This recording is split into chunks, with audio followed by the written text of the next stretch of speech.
Another North Korean soldier made a sprint to freedom today. This defection to the south was far less dramatic than the one we showed you last month, but it nonetheless involved a desperate man, a heavily guarded border, and gunfire. Senior Foreign Affairs correspondent Greg Palkot has details. Another defection along the tense DMZ. This time, a 19-year-old North Korean soldier crossed the border into the south early Thursday morning. Warning shots were fired by the South Koreans when soldiers from the north approached.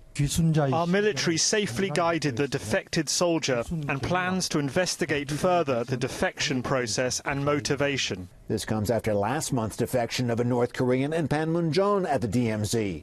North Korean troops fired at and injured that soldier. Defections have tripled this year over last, including 4 soldiers.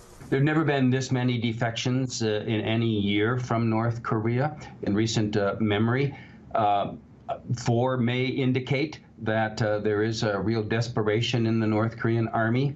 Meanwhile, U.S. and South Korean troops recently held military exercises practicing ways to infiltrate into North Korea and seize weapons of mass destruction. Indications the regime of Kim Jong-un might be the target of more aggressive military planning by the U.S. I see some signs that the White House is considering certain forms of limited military attacks against North Korea in the event of further provocations. And with Winter Olympics less than 2 months away, there was more training. U.S. and South Korean Marines in winter military drills in the Olympic town of Pyeongchang, learning to defend against commando-style attacks from the north. We've covered reconnaissance skills as well as critical combat skills in a cold weather mountainous environment.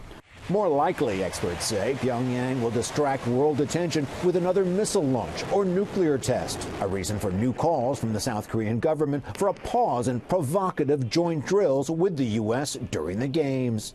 The South Koreans are, in fact, optimistically labeling their upcoming Olympics the Peace Games.